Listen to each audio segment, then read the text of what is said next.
Admitting a devastating failure of judgment that the on-scene commander treated the situation there as a barricaded subject and not an active shooter because they thought that no more children were at risk, even though at least 2 children, as was just explained to us, were calling 911 from inside the school, pleading for police to help them. The official saying, with the benefit of hindsight, clearly it was, in his words, the wrong decision. Justice Correspondent Pete Williams has been watching this with us. And Pete, that may be the most crushing new detail we just learned, that it was not just the parents pleading for police to go in, but students inside the school who were doing the same.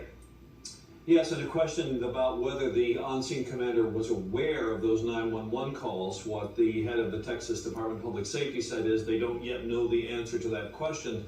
But we learned a lot of new detail out of this briefing about the movements of Salvador Ramos from the moment he crashed his car, climbed the fence, the fact that the exterior door to the school was propped open.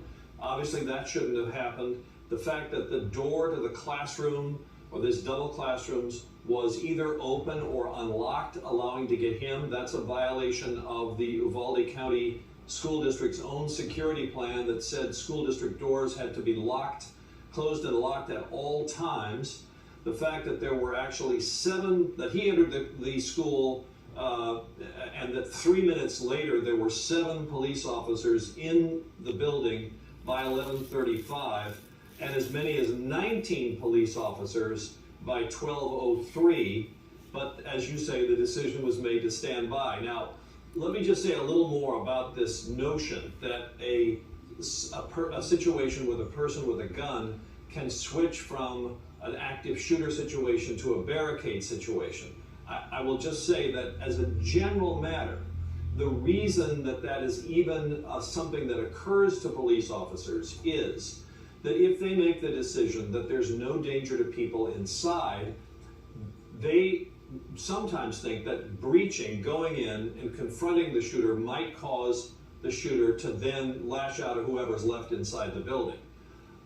That is apparently what went through the mind of the commander, unaware, as you say, of the fact that people were asking for help inside the classroom. And of course, it's always a difficult situation because you know that people have been injured, and the longer you wait, the more you raise the risk that people who are injured may die of their injuries if they don't receive medical treatment. So that's another thing that has to factor in, and I'm sure that this is going to be something that is long examined and debated, but we did learn a great deal of new information about why the decision was made to wait.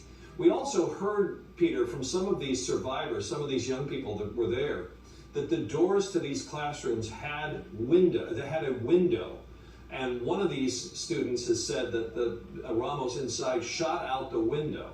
So I think that raises additional questions about why the officers on the scene were unable to try to engage him through that window. It may be, as we were told early on, that he was firing, he had this very high-powered weapon that is capable of shooting certainly through the classroom walls.